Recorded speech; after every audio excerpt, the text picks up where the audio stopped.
Assalamualaikum warahmatullahi wabarakatuh. Selamat datang di channel Nabla Education. Oke, pada video ini kita akan membahas soal prediksi dan latihan KSM Fisika untuk tingkat SMA ya atau MA ya. Nah, kita akan mulai dari soal yang pertama. Dalam Al-Quran surah Al-Hijr ayat 21, Allah Subhanahu wa Ta'ala berfirman yang artinya, dan tidak ada sesuatu pun melainkan pada sisi kamilah hasanahnya, dan kami tidak menurunkannya melainkan dengan ukuran yang tertentu. Ayat tersebut menggambarkan tentang segala sesuatu yang diciptakan Allah memiliki ukuran. Berikut ini beberapa pernyataan yang berkaitan dengan konsep pengukuran. Oke, ini kita diberikan 4 pernyataan. Kita baca dulu soalnya. Pernyataan di atas yang benar adalah titik-titik. Oke, kita mulai dari yang pertama ya. Salah satu satuan energi adalah kWh. kWh itu kilowatt hour. Oke, kita mulai analisis dari yang pernyataan pertama, bahwa energi itu apakah bisa dinyatakan dengan satuannya kilowatt hour atau kWh ya. Nah, kita lihat di sini kilowatt itu adalah satuan dari daya ya. Jadi watt, kilowatt itu kan satuan dari daya. Nah, kemudian hour itu kan satuan dari waktu. Nah, daya kali waktu atau P dikalikan dengan T ini tidak lain adalah usaha ya, usaha atau energi. Jadi yang nomor satu itu betul. Jadi satuan kWh itu juga merupakan satuan energi. Jadi nomor satu betul. Sekarang nomor dua, momen gaya dan kerja memiliki dimensi yang sama. Nah, momen gaya itu torsi ya. Torsi itu kan persamaannya adalah F dikalikan D atau FD sin theta ya. Jadi kita ambil yang sudah saling tegak lurus saja. Sedangkan usaha W kita simbolkan dengan W ya, work, itu adalah F dikalikan S. Sekilas persamaan ini mirip ya. Jadi D di sini namanya lengan gaya, kalau S di sini namanya perpindahan kan. Tapi kita lihat satuannya. Gaya itu Newton, lengan gaya itu meter. Newton meter, ini juga Newton, ini juga meter. Nah, kalau kita lihat satuannya, torsi atau momen gaya adalah Newton meter, usaha itu juga Newton meter. Karena satuannya sama, maka dimensinya pasti sama. Jadi untuk nomor 2 itu juga betul ya. Sekarang nomor 3. Gaya yang bekerja pada pegas sebanding dengan konstanta yang memiliki dimensi, konstanta K yang memiliki dimensi M T minus 2 ya, nomor 3. Nah, ini kita belajar tentang hukum Hooke ya. F itu kan sama dengan K kali delta X atau K kali X ya. Jadi ini persamaan hukum Hooke. Nah, yang diminta adalah dimensi dari K. Apakah betul MT min 2? Kita cek dulu. K itu berarti sama dengan F per X ya. F itu gaya. Gaya itu satuannya Newton.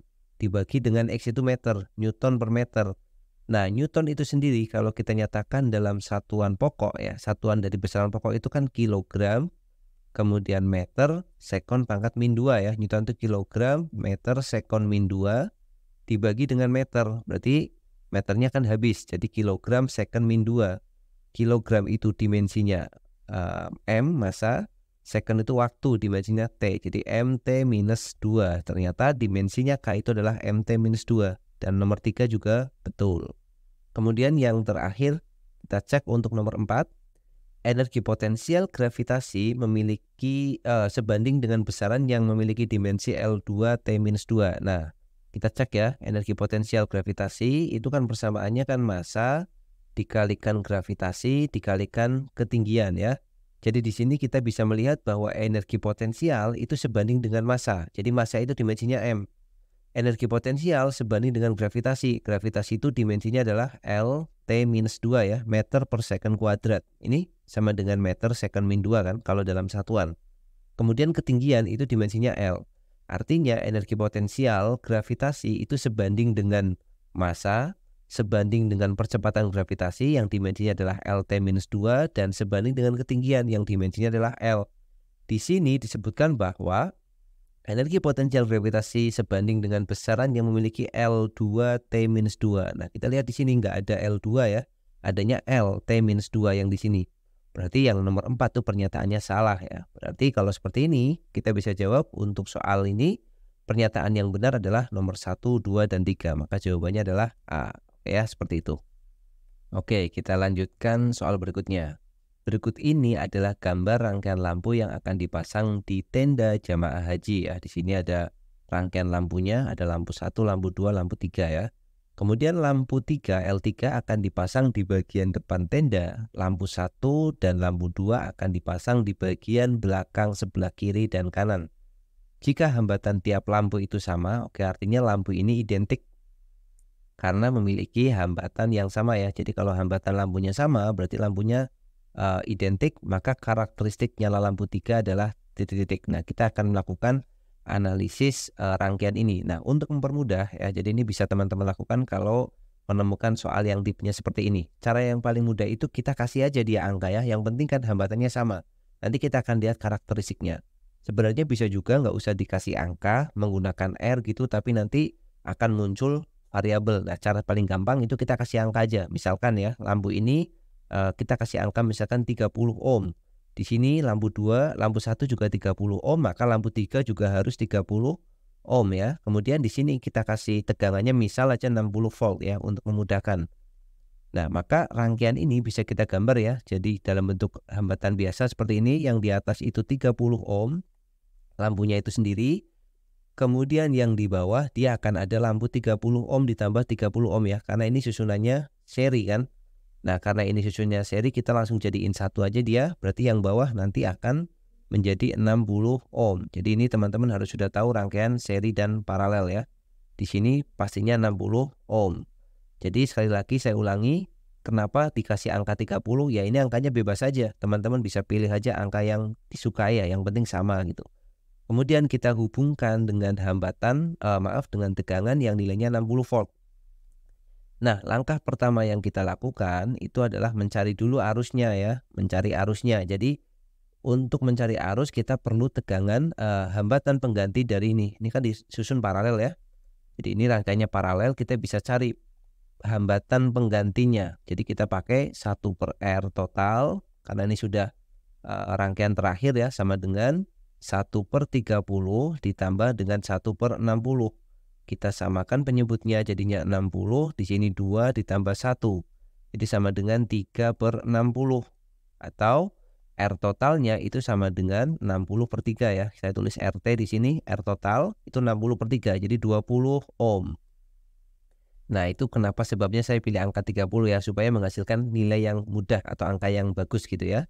Jadi kita sudah tahu R totalnya 20 ohm. Lalu kita tinggal cari I total, arus totalnya. Pakai hukum ohm ya. V sama dengan I kali R.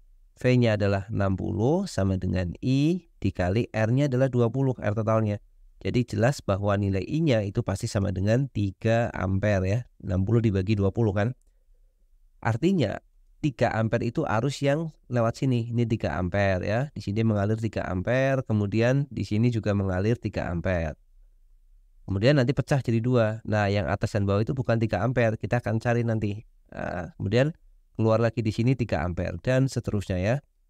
Nah, berikutnya rangkaian ini kan rangkaian paralel murni ya. Jadi tidak ada hambatan dalamnya. Berarti ini kan paralel. Ingat kalau dia rangkaian paralel itu tegangannya sama. Jadi tegangan sama di sini kasusnya. Nah, kenapa tegangan sama? Ya karena rangkaiannya paralel di sini ya. Nggak ada rangkaian seri lagi kan. Kalau kita lihat hambatan yang baru ini, berarti kalau rangkaian itu paralel dan punya tegangan sama, artinya di 60 ohm itu dia akan punya tegangan 60 volt. Dan yang di 30 ohm dia juga akan punya tegangan 60 volt. V-nya sama ya karena paralel. Nah, dari tegangan dan hambatan ini kita bisa mencari arus masing-masingnya. Kita mau mencari misalkan nih I1 nih. I1 yang bawah I2 ya. Jadi I1 itu berarti tinggal V dibagi dengan R. V-nya pakai 60, R-nya 30. 60 bagi 30 itu sama dengan 2 ampere. Berarti yang lewat atas ini 2 ampere nih. Nah, atas itu kan yang atas nih, lampu L3 nih. Lampu L3 kita dapat I-nya yaitu 2 ampere. Nah, kemudian yang lewat bawah berarti I2. I2 itu berapa? Nilai hambatan arusnya. Ya sama, V dibagi R kan. V-nya itu 60, R-nya tapi di bawah 60, 1 ampere. 1 ampere berarti yang di sini nilainya 1 ampere. Kalau dijumlah 2 ampere ditambah 1 ampere, ya tetap sama ya. Yang masuk adalah 3 ampere. Ini sesuai dengan hukum 1 Kirchhoff. Nah, sekarang kita lihat. Arus yang lewat 30 ohm itu 2 ampere. Yang lewat 60 ohm itu 1 ampere. Padahal yang 60 ohm ini kan sebenarnya rangkaiannya 2 ini ya. 60 ohm itu sebenarnya 30 ohm tapi isinya 2 nih. Tapi dia dirangkai seri kan. Ini kan rangkaiannya seri nih. Kalau rangkaiannya seri itu berarti harus sama. Karena ini seri berarti I-nya sama. Nah, kalau I yang lewat 60 ohm itu 1 ampere, berarti masing-masing yang lewat 30 ohm ini, yang R1 itu juga 1 ampere, yang L2 juga 1 ampere. Nah, sekarang kita sudah tahu arus yang melewat masing-masing lampu. Artinya kita sudah bisa menentukan siapa yang lebih terang, siapa yang lebih redup ya, dengan menggunakan arus ini. Kita perhatikan yang lewat L3 ini itu arusnya 2 ampere.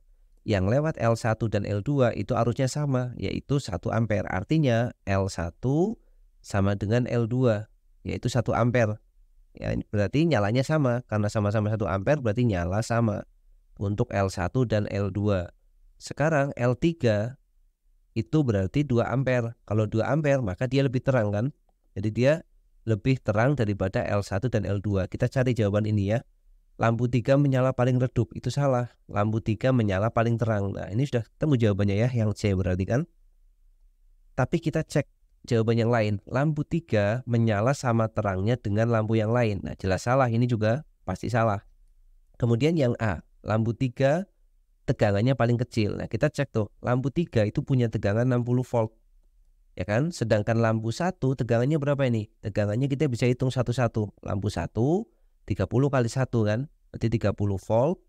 Lampu 2 juga sama, ini juga akan punya tegangan 30 volt juga.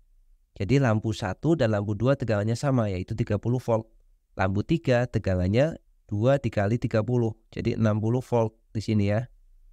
Atau kita bisa pakai juga data yang sebelahnya. Jadi lampu 3 tegangannya paling kecil, ini juga salah ya. Dia punya tegangan yang paling besar. Jadi seperti itu analisis rangkaiannya ya untuk nomor yang kedua ini. Jadi jawabannya yang tepat adalah C. Lampu 3 menyala paling terang karena arusnya itu paling besar 2 ampere dan tegangannya juga paling besar 60 volt ya, seperti itu. Ya, oke ya. Jadi kita bahas dua nomor ini pada video bagian yang ini. Sekarang teman-teman bisa latihan lagi sendiri dan semoga video ini bisa menambah pengetahuan dan wawasan teman-teman untuk mempersiapkan KSM di tahun-tahun yang akan datang ya, ataupun di tahun yang sekarang. Oke, terima kasih yang sudah menyaksikan videonya sampai selesai. Sampai jumpa lagi di video selanjutnya. Assalamualaikum warahmatullahi wabarakatuh.